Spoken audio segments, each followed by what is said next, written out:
Assalamualaikum warahmatullahi wabarakatuh. Perkenalkan, nama saya Rabi Haladawiyah dari kelas R4E, Prodi Bimbingan dan Konseling. Pada video ini, saya akan menjelaskan tentang beberapa layanan dalam bimbingan dan konseling. Sebelum saya menjelaskan tentang layanan tersebut, saya akan menjelaskan terlebih dahulu apa sih itu konseling. Jadi, konseling adalah proses bantuan dari seorang ahli, yaitu konselor, kepada peserta didik, yaitu klien, untuk membantu dan menyelesaikan semua permasalahan yang sedang dihadapi oleh peserta didik tersebut. Dalam bimbingan dan konseling terdapat berbagai layanan yang akan saya jelaskan. Yang pertama adalah layanan konsultasi. Apa sih itu layanan konsultasi? Layanan konsultasi adalah layanan konseling oleh konselor sebagai konsultan kepada konsulti dengan tujuan memperoleh wawasan, pemahaman, dan cara-cara yang perlu dilaksanakan dalam rangka membantu terselesaikannya permasalahan yang sedang dialami oleh pihak ketiga. Pihak ketiganya itu adalah konselor yang sedang bermasalah.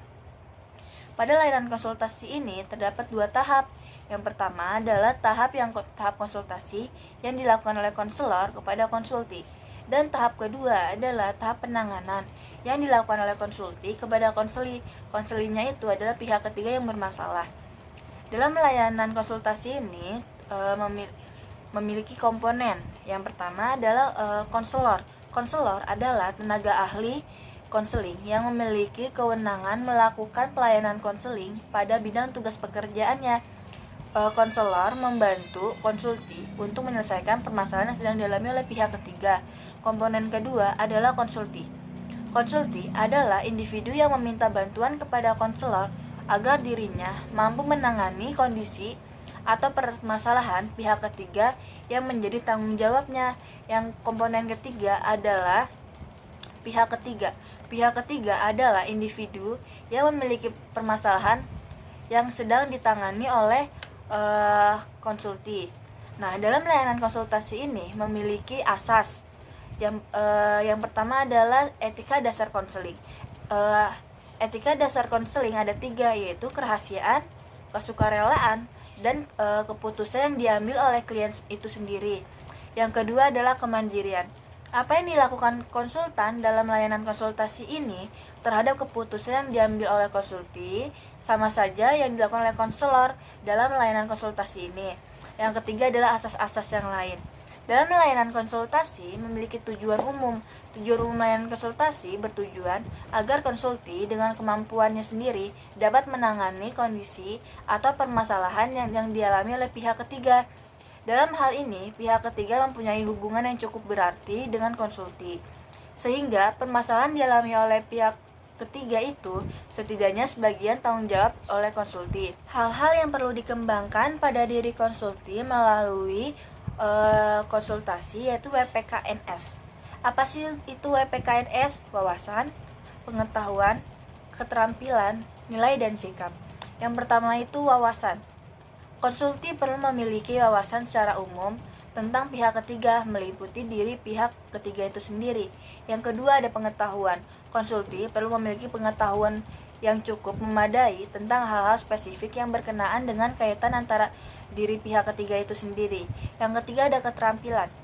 Untuk menangani permasalahannya, konsulti memerlukan sejumlah keterampilan-keterampilan secara spesifik yang disesuaikan dengan permasalahan yang sedang dialami oleh pihak ketiga. Yang keempat ada nilai. Nilai-nilai yang perlu dikembangkan pada diri konsulti meliputi nilai-nilai kemanusiaan, nilai-nilai sosial dan moral, dan nilai-nilai tersebut khususnya berkenaan dengan permasalahan yang sedang dialami oleh pihak ketiga. Yang kelima adalah sikap. Bagaimana konsulti menyikapi diri pihak ketiga dan permasalahannya. Sikap yang positif dan dinamis perlu dikembangkan melalui konsultasi. Bersama dengan ini, nilai-nilai yang dikembangkan, sikap konsulti akan memberikan warna yang afektif terhadap penanganan tersebut. Ini ada operasionalisasi layanan konsultasi BK. Layanan konsultasi hendaklah dilaksanakan secara tertib dan lengkap dari perencanaan sampai dengan penilaian dan tindak lanjut. Hal ini semua untuk menjamin kesuksesan layanan secara optimal. Langkah-langkahnya, yang pertama ada perencanaan, yang kedua ada pelaksanaan, ketiga evaluasi, keempat analisis hasil konsultasi, kelima tindak lanjut, Dan keenam, laporan. Yang kedua adalah layanan mediasi. Istilah mediasi terkait dengan istilah media yang berasal dari kata medium yang berarti juga perantara. Dalam literatur Islam, mediasi itu dimaknai dengan wasilah, yang berarti juga itu perantara. Jadi, layanan mediasi adalah menjalin hubungan antara dua kondisi yang berbeda dan mengadakan kontak sehingga dua pihak yang semula terpisah menjadi saling terkait. Dengan layanan mediasi, konselor berusaha mengantarai dan membangun hubungan di antara mereka sehingga mereka menghentikan dan terhindar dari pertentangan lebih lanjut yang merugikan semua pihak. Tujuan dari layanan mediasi. Fokus layanan mediasi adalah perubahan atau kondisi awal menjadi kondisi baru dalam hubungan antara pihak-pihak yang bermasalah. Tujuan layanan mediasi dibedakan menjadi tujuan umum dan tujuan khusus. Yang pertama adalah tujuan umum. Layanan mediasi pada umumnya bertujuan agar tercapainya kondisi hubungan yang positif dan kondusif di antara para klien, yaitu pihak-pihak yang berselisih. Tujuan khususnya, secara khusus layanan mediasi bertujuan agar terjadi perubahan atas kondisi awal yang negatif menjadi kondisi baru. Dalam hubungan antara dua belah pihak yang bermasalah, terjadinya perubahan kondisi awal yang cenderung negatif kepada kondisi yang lebih positif. Komponen dalam layanan mediasi yang pertama ada konselor. Konselor sebagai perencana dan penyelenggara layanan mediasi mendalami permasalahan yang terjadi pada hubungan di antara pihak-pihak yang berkait. Yang kedua ada klien. Berbeda dari layanan konseling perorangan, pada layanan mediasi ini, konselor menghadapi klien yang terdiri dari dua pihak atau lebih. Yang ketiga adalah masalah klien. Masalah klien yang dibahas dalam layanan mediasi pada dasarnya adalah masalah hubungan yang terjadi di antara individu atau kelompok-kelompok yang sedang bertikai. Selanjutnya adalah asas-asas dalam layanan mediasi. Asas-asas yang terdapat dalam layanan mediasi ini, yang pertama adalah asas kemandirian, yaitu dengan layanan mediasi, seluruh peserta layanan diharapkan dapat mengembangkan kemandirian mereka dengan BMB3. Kemandirian itu bersifat dan mengarah kepada hal-hal yang positif. Yang kedua adalah asas kekinian. Materi pokok dalam permasalahan yang sedang dihadapi adalah masalah yang sekarang yang sedang dihadapi. Terus ada asas kesukarelaan. Asas kesukarelaan, semua klien yang di situ tidak boleh ada paksaan dari siapapun untuk melakukan layanan mediasi.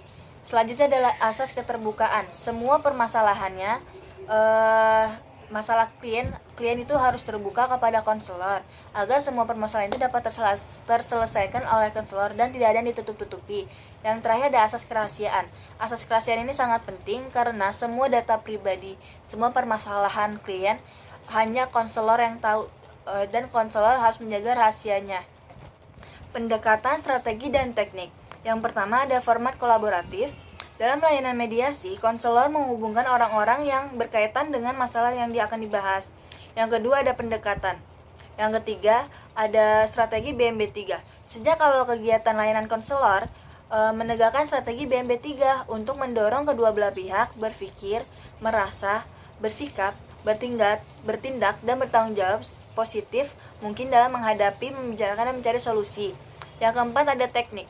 Penerapan teknik tertentu dalam konseling layanan mediasi ini pada prinsipnya bertujuan antara lain untuk mengaktifkan klien dalam proses layanannya. Khusus layanan mediasi ini, semua peserta didik secara individual didorong untuk secara aktif berpartisipasi.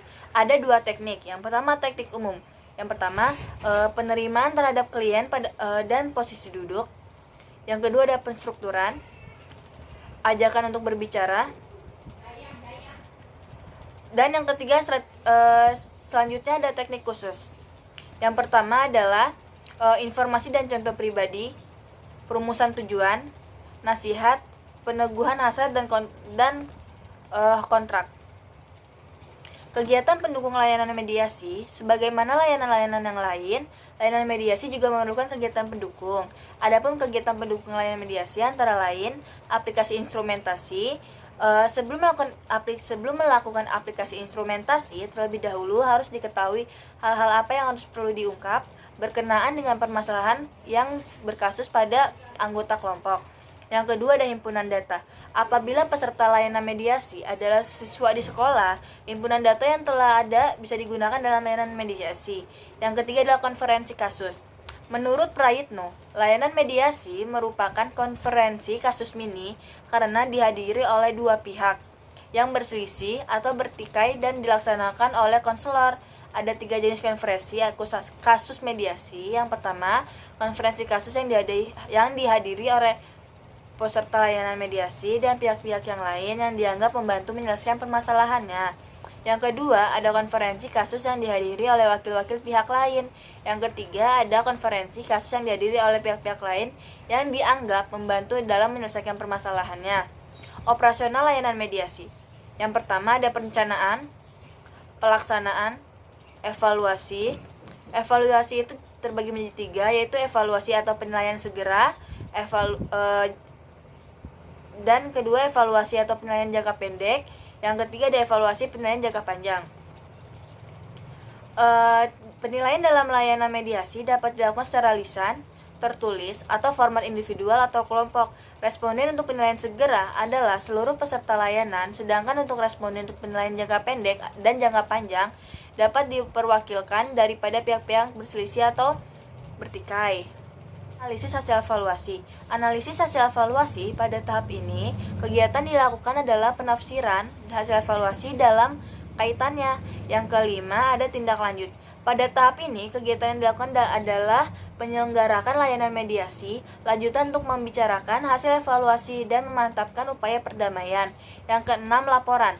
Pada tahap ini, yang dilakukan adalah membicarakan laporan yang diperlukan oleh pihak-pihak peserta layanan mediasi dan dokumentasi laporan. Yang ketiga adalah layanan advokasi. Apa sih itu layanan advokasi? Jadi, layanan advokasi adalah layanan BK yang membantu peserta didik untuk mendapatkan hak-haknya kembali. Layanan advokasi diterapkan oleh konselor untuk menangani berbagai kondisi tentang tercederainya hak seseorang yang terkait dengan pihak lain yang berkewenangan demi dikembalikannya hak klien yang dimaksudkan. Dalam layanan advokasi ini terdapat 2 tujuan, ada tujuan umum dan tujuan khusus. Tujuan umum dalam layanan advokasi adalah dalam konseling bermaksud untuk mengentaskan klien dari suasana yang menghimpit dirinya karena hak-haknya belum terlaksana dan menghambat.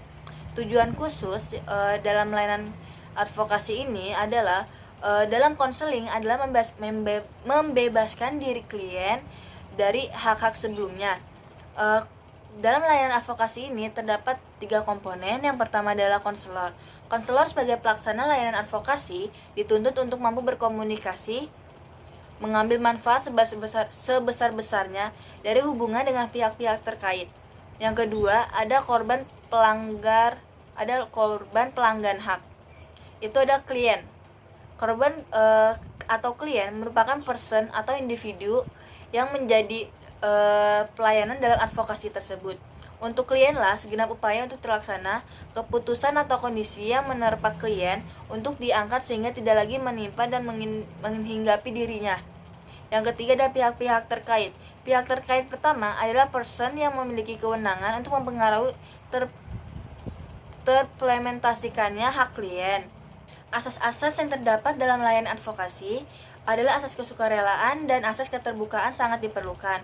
Berkenaan dengan penggalian informasi, kesediaan mengubah ataupun memperbaiki konsep, pandangan dan sikap berdasarkan nilai-nilai yang rasional, berdasarkan moral dan progresif, serta kemauan positif bersama untuk memuliakan harkat dan martabat manusia yang ada pada diri klien dan dapat dikembangkan melalui teraklusikasinya kedua asas tersebut.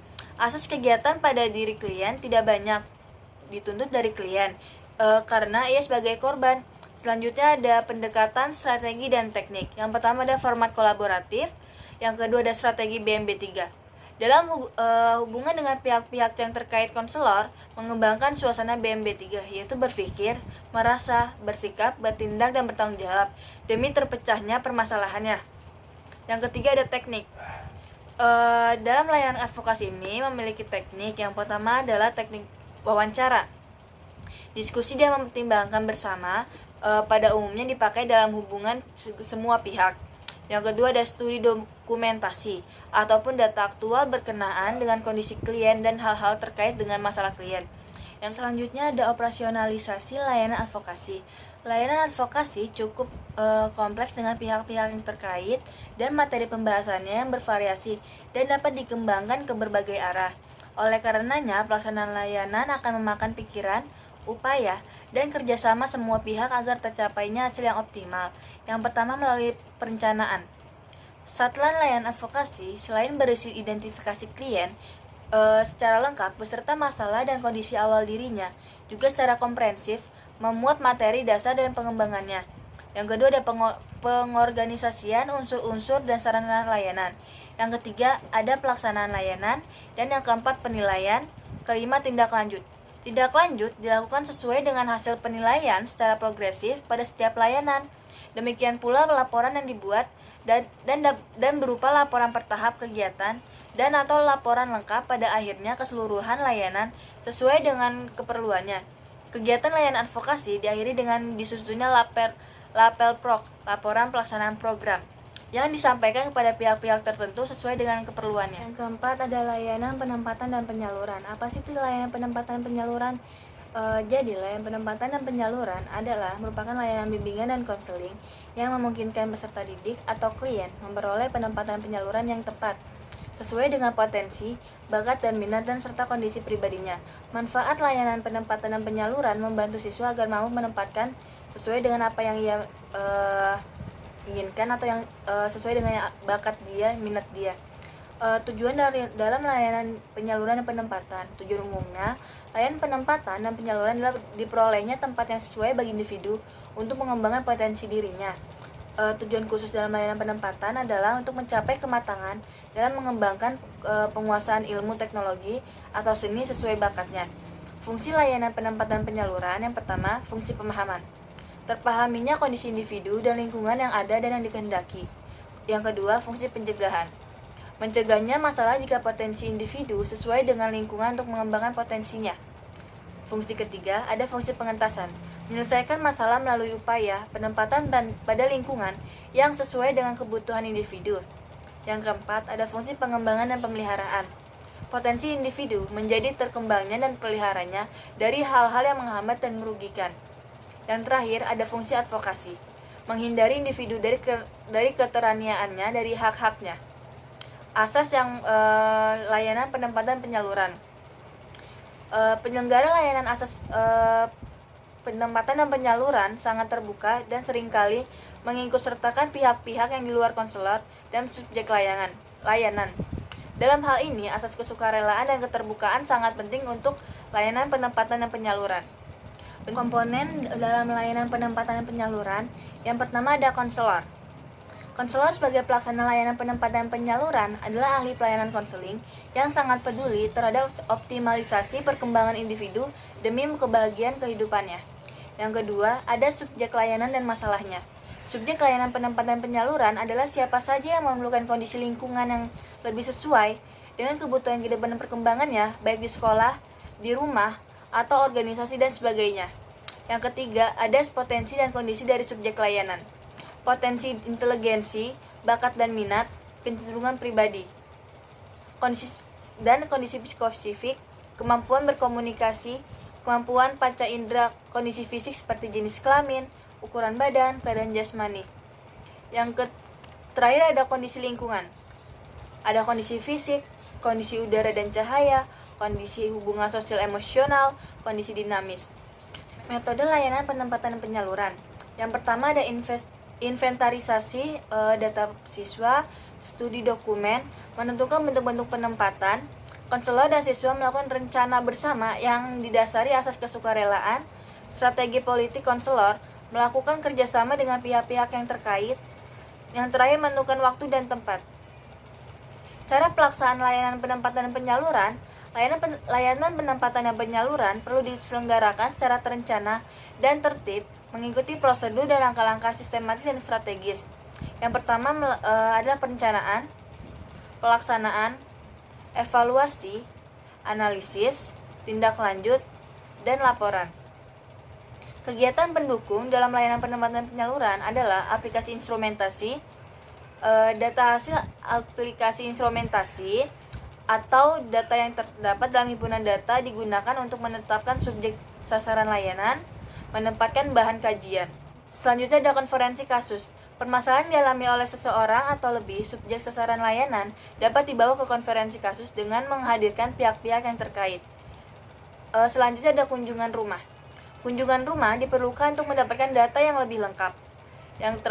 Selanjutnya ada ahli tangan kasus. Ahli tangan kasus dimungkinkan atas dasar hasil penilaian dampak layanan apabila ada dampak yang tidak menjadi kewenangan konselor menanggapinya. Oke, saya akan mengulang kembali. Jadi dalam bimbingan dan konseling itu terdapat beberapa layanan yang tadi saya sudah jelaskan. Ada layanan konsultasi, layanan mediasi, layanan penempatan dan penyaluran. Yang saya jelaskan ada 4 layanan. Saya akan mengulang kembali pengertian layanan tersebut. Layanan konsultasi. Layanan konsultasi adalah layanan konseling oleh konselor terhadap konsulti yang memungkinkan konsulti memperoleh wawasan, pemahaman, dan cara yang perlu dilaksanakan untuk menangani masalah pihak ketiga. Layanan mediasi. Layanan mediasi adalah kegiatan yang mengentarai atau wasilah atau menghubungkan yang semuanya terpisah menjadi menyatu. Yang ketiga adalah layanan advokasi. Layanan advokasi adalah layanan BK yang membuat peserta didik untuk memperoleh hak-haknya kembali. Selanjutnya adalah layanan penempatan dan penyaluran. Layanan penempatan dan penyaluran merupakan layanan bimbingan dan konseling yang memungkinkan klien memperoleh penempatan penyaluran sesuai potensi yang ia miliki, bakat, dan minat. Sekian video dari saya tentang layanan-layanan dalam bimbingan dan konseling. Mohon maaf bila ada kesalahan kata atau penjelasan saya kurang lengkap, kurang jelas.